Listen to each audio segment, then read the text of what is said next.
Prece inicial. Agradecemos a Deus e ao nosso Mestre Jesus pela oportunidade.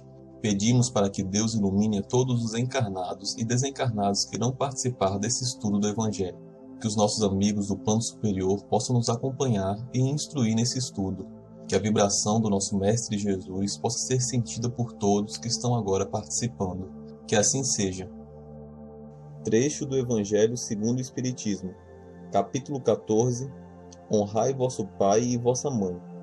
Parentesco corporal e parentesco espiritual. Os laços de sangue não terminam necessariamente os laços espirituais. O corpo gera o corpo, porém o espírito não é gerado pelo espírito, porque já existia antes da gestação do corpo. Não foram os pais que geraram o espírito de seu filho. Eles apenas forneceram-lhe um corpo carnal. Além disso, devem ajudá-lo no seu desenvolvimento intelectual e moral para fazê-lo progredir. Os espíritos que encarnam numa mesma família, principalmente como parentes próximos, são quase sempre ligados por laços de simpatia, unidos por relações anteriores que são demonstrados na afeição mútua durante a vida terrena.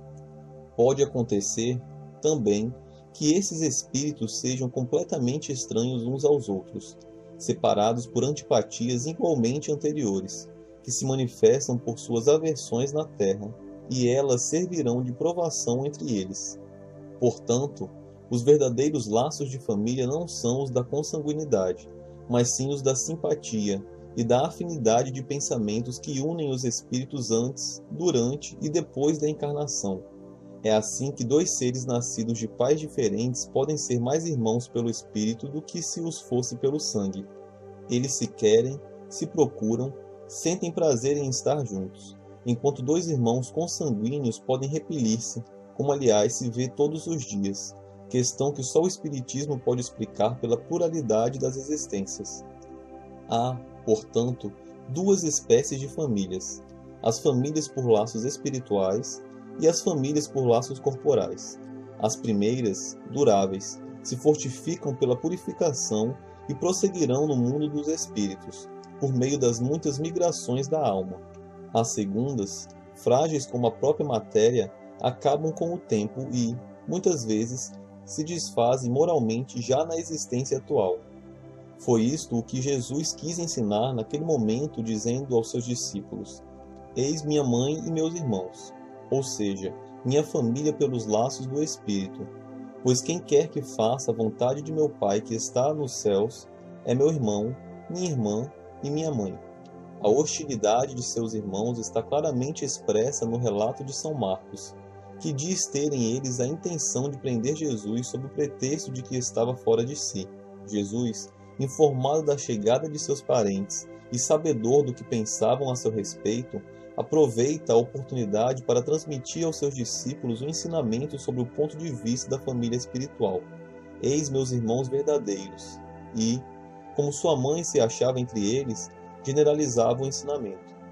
Não devemos de nenhuma forma entender, entretanto, que sua mãe, segundo o corpo, não lhe era nada como espírito, ou que tinha por ela indiferença. Sua conduta, em outras ocasiões, comprova suficientemente o contrário. Os grupos de Evangelho no lar. Olá pessoal, tudo bem? Vamos ao nosso Evangelho de hoje. Então o nosso tema de hoje é parentesco corporal e o parentesco espiritual. Bom, vale lembrar que a vida física, ela nos mostra, o nosso parentesco da vida física, na verdade. Ele nos mostra quem é nosso pai, nossa mãe na existência atual, mas existe muito mais coisa além disso. Vamos dar alguns exemplos hoje do que é normalmente o que ocorre, nas encarnações familiares. Então vamos pegar como primeiro exemplo a família do Joãozinho. Na família do Joãozinho, todos se dão muito bem. O Joãozinho se dá muito bem com a esposa, e eles se dão muito bem com os filhos, e até o primo, vamos dizer também, o primo dos filhos, vamos dizer o tio. A família, de uma forma geral, se ama muito, está sempre unida, sempre um auxiliando o outro. Claro que pode ter uma briguinha aqui, outra briguinha ali. Bom, nesse caso, a gente pode, de uma forma geral, claro, deduzir que aqueles são espíritos amigos, que são espíritos que já vêm de uma relação anterior e reencarnam com o propósito de evoluir juntos, né? Então são espíritos que já se conheciam de outras vidas e que estão aí nesta caminhada evolutiva, um apoiando o outro. E vale lembrar também, obviamente, que não só existem os espíritos que estão encarnados, existem muitos espíritos, por exemplo, na família do Joãozinho, que está no mundo espiritual, mas que também faz parte desse grupo. Então é interessante a gente frisar isso, porque às vezes as pessoas falam assim: ah, será que meu anjo da guarda me conhece? Será que meu anjo da guarda é um anjo diferente? Por aí vai. O seu anjo da guarda, né, o seu protetor espiritual, ele com certeza faz parte desse grupo familiar. Mesmo que você não esteja encarnada em um grupo familiar seu, isso é o que eu estou querendo dizer. O que eu quero dizer com isso, na verdade? Que esse anjo protetor, ele tem grandes ligações com você de outras encarnações, às vezes dezenas, centenas, às vezes 2, 3 encarnações. Então, para ele ter aceito a proposta dele ser o seu anjo protetor, chamamos anjo, né, por causa do nosso conhecimento religioso, né, do passado, que a gente tinha esse costume. Então, esse protetor, que seria o anjo da guarda, ele já viveu muitas vidas com você.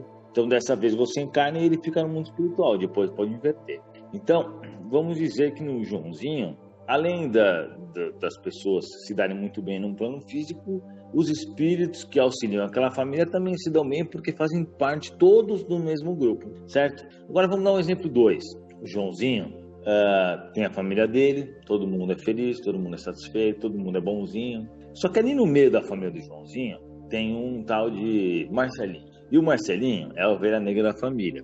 É alcoólatra, arruma briga com os outros, maltrata os outros, é egoísta, tem problemas, sei lá, com droga. Na verdade, não precisa ter todos esses problemas, né? Um só já é o suficiente. Então, o Marcelinho ele é todo problemático, ou ele tem um problema grave. E não condiz com o resto da família, porque o resto da família é harmonioso, todos se dão bem, o Marcelinho não se dá bem com ninguém, ele parece que não é daquela família. E quando você diz isso, você pode muitas vezes estar falando da grande verdade. Pois o Marcelinho, ele pode ter reencarnado na família ali apenas para evoluir.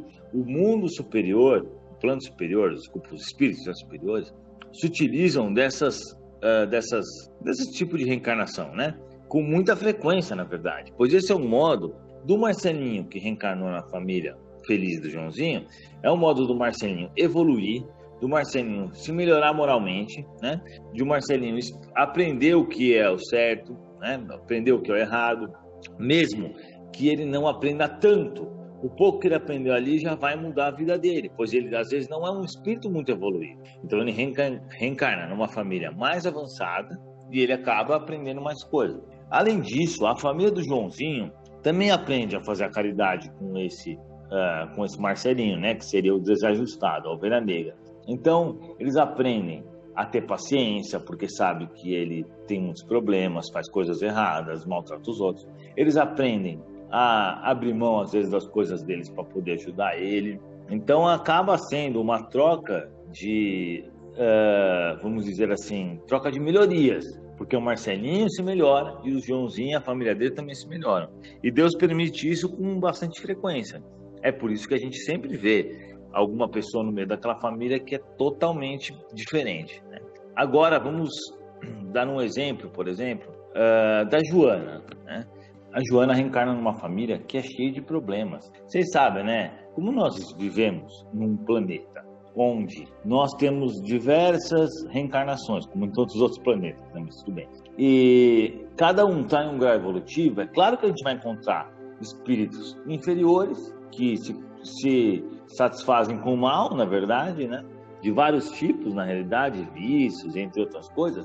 E vai encontrar espíritos superiores que se dedicam à caridade. E vai encontrar espíritos intermediários de diversos graus, né? Que é o que acontece no planeta Terra. A gente percebe. A gente vê 2 irmãos reencarnam na mesma família, irmãos gêmeos com a mesma alimentação, com ambiente externo semelhante, e eles ficam totalmente diferentes. Porque a nossa vida ela já pré-existe, não é verdade? Se fosse fácil e se realmente só a parte biológica influenciasse nas nossas vidas, você pegaria um filho de um pai muito inteligente, de uma mãe muito inteligente, daria a melhor educação, daria melhor alimentação e ele se tornaria um Einstein. Mas não é isso que acontece. Por quê? Porque o Einstein ele já existia, o Einstein era um espírito evoluído caminhando e que reencarnou aqui para poder auxiliar o nosso planeta com a sua inteligência espiritual, né? Então, logo a gente tem que deduzir, entender que não é a vida física tudo, e sim só uma pequena parcela. Então, vamos dizer que a Joana reencarnou numa família cheia de problemas, cheia de dificuldade. Então, é a família que tem histórico com vícios e por aí vai. Nós brasileiros conhecemos muitos problemas, né? Infelizmente. Então, por que a Joana reencarna nessa família? A mesma coisa que aconteceu lá com o Marcelinho, acontece agora com a Joana, só que ao contrário. Ela, um espírito mais avançado, reencarna numa família bem atrasadinha, para quê? Para ajudar. Então ela vai, no mínimo, acabar ensinando algumas coisas morais para aquela família, né? Além da parte intelectual também, claro, se ela tiver mais inteligência, ela pode ensinar várias coisas, mas no mínimo, lições morais ela vai acabar ensinando para os outros, para os demais. Então ela vai fazer bem para aquela família, certo? Em contrapartida, ela também vai desenvolver a paciência, né? Desenvolver a caridade, porque ela vai ter que ajudar aquela família, e é o que acontece muitas vezes. Então, por isso que às vezes a gente vê aí menino que mora no meio do mato, tudo, passou no vestibular em primeiro. Não estou dizendo que quem mora no meio do mato não é evoluído, claro que não, longe disso, mas às vezes um menino que não está em uma família que você vê que tem um bom desenvolvimento intelectual, ele realmente se destaca muito, né? E acaba realmente crescendo muito na vida. É porque já era uma alma que já tinha esse grau evolutivo, já era um espírito inteligente, já veio com essa bagagem. A hora que ele trouxe essa bagagem, fica fácil para ele. Ele pode reencarnar em qualquer lugar que ele vai conseguir realmente vencer na vida, podemos dizer assim. Um espírito já evoluído, porque os espíritos evoluídos não têm medo de trabalhar, não se esforçam pra caramba, nunca vão ter preguiça de fazer as coisas, né? Vão aceitar qualquer emprego, desde o humilde até o emprego de maior, vamos dizer assim, né? Então, com certeza, ela vem nessa família, que eu dou o exemplo, para ajudá-los e também para ser ajudada, porque ela vai acabar desenvolvendo algumas qualidades, né? Como a gente falou, humildade, caridade, etc. Então também tem um caso que é muito comum, em que as pessoas, por exemplo, não se dão bem dentro da mesma família. Um pai, um filho, um irmão e uma irmã, e por aí vai. Por que isso ocorre? Muitas vezes, esses espíritos que estão brigando, mesmo sendo do mesmo sangue, eles têm um atrito de muitas encarnações, às vezes de uma, às vezes de 10, às vezes de 50. Então eles vêm assim, pelas encarnações, brigando. Lá atrás era bem pior, um matava o outro. Aí, passado um monte de séculos, eles continuam só se maltratando. Mas aí, o plano superior utiliza-se dessas encarnações para que eles amenizem e diminuam essas diferenças, né? Essa raiva um do outro, e eles comecem a se dar bem. Isso muitas vezes dá certo, muitas vezes não. Muitas vezes a pessoa realmente corta laços com a família, acaba nem falando mais com o parente, não é verdade? Mesmo sendo filho, mãe, por aí vai, pai. Ou seja, tem casos que, vou dar um exemplo, o Joãozinho, o Marcelinho, eles tiveram diversas brigas. Lá atrás, um roubou o outro, aí na outra encarnação, outro roubou um, aí na outra encarnação, um roubou o outro. Então vem aí, isso só vai acabar quando eles resolverem se perdoar, né?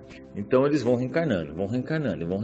Uma hora, o Joãozinho fala, não, cansei, né? Na verdade ele não vai falar isso, porque ele não vai ter noção de que é isso que está ocorrendo. Mas ele vai se tornar uma boa pessoa e vai acabar deixando de ter raiva do outro. Então a tendência é que esses dois espíritos acabam se dando bem. Daí a gente vê essa repulsa, que às vezes um tem pelo outro. Às vezes um irmão tem pelo outro, o irmão tem pelo... ou o filho tem pelo pai. Existe essa repulsa mesmo, né? Sem explicação nenhuma. Na verdade tem explicação, que é o que a gente está falando aqui. Então, isso realmente ocorre. Agora tem muita gente que me pergunta, quando eu fazia os atendimentos, né? Mas eu não consigo me dar bem com a minha mãe, com a minha irmã. Eu diria o seguinte, o que eu sempre ouço os espíritos dizerem para mim. você tem que fazer a sua parte. Se você faz tudo para se dar bem com as pessoas e a pessoa não se dá bem com você porque ela não quer, aí o problema é dela. A sua parte você fez. Você não pode querer forçar a pessoa a se dar bem com você. O importante é você tratá-la com respeito, né? Tratar ela bem e acabou. Agora, é claro, se ela te maltrata, você não é obrigado a ficar com ela. Se ela faz mal para você, você não tem que ficar com uma pessoa que faz mal para você, isso é óbvio, né? Mas fazendo a nossa parte, tudo bem. Também é muito interessante a gente frisar, pelo menos até hoje, as reencarnações que me falaram de gêmeos siameses são realmente de dois espíritos que no passado tiveram diversos atritos e se odiavam, e aí passaram muitas reencarnações sempre brigando. Aí eles vêm como gêmeos siameses, porque aí um vai ter que realmente aguentar o outro. Eles vão ter que mudar o ponto de vista deles, né? Senão não vai dar certo. Então, se você não se dá bem com alguém da sua família, e a culpa é tua, às vezes até do seu trabalho, tudo. Ou seja, você, não que a culpa possa ser sua, mas que você pode fazer a sua parte para melhorar um pouco, faça o possível para melhorar. E faça mesmo, porque senão você vai ter que voltar de novo nessa condição. Se você fizer essa parte, Deus vai te dar uma boa ajuda depois, né? Mas o importante é o quê? É você estar despreocupado, porque você vai perdoar todos. Amado Mestre Jesus, irmãos em Cristo, paz e luz. Vamos agora fazer a nossa prece de encerramento do Evangelho da noite de hoje. Agradecemos, Pai, por este momento tão sublime do Evangelho no lar.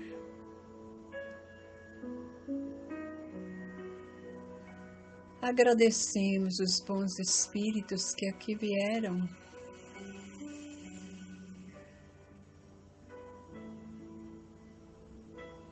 que nós sabemos que não foram poucos. E agradecemos também aos nossos irmãozinhos desencarnados, menos favorecidos, que aqui estiveram. Que eles possam ter sido encaminhados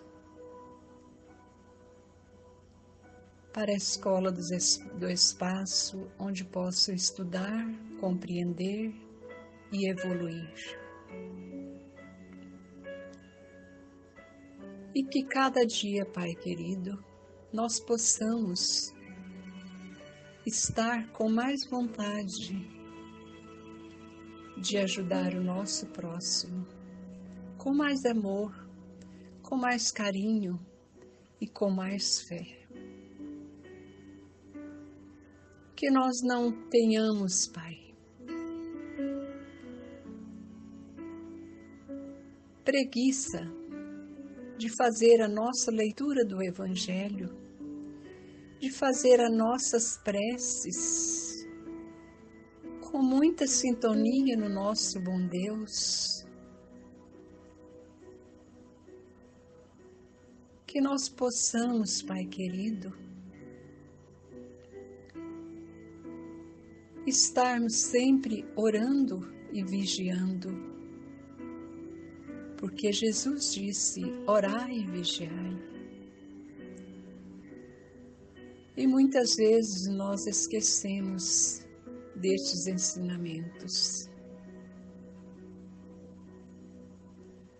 Pai querido, nós agradecemos ao Senhor Jesus por ter nos ensinado que através da prece recebemos o alimento necessário para a nossa sobrevivência espiritual. E com a ajuda recebida podemos chegar ao Pai pelo único ensinamento da salvação.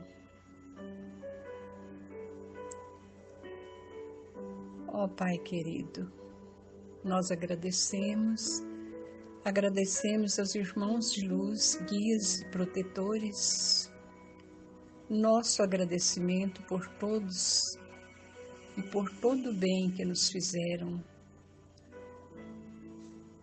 E que o Senhor Jesus ilumine a cada um dando cada vez mais luz e luz e luz. E que assim seja, e assim será. E damos por terminada a prece do nosso Evangelho da noite de hoje, com muito carinho e muito amor em nossos corações. E que assim seja, e assim será. Carinho, amor e muita luz.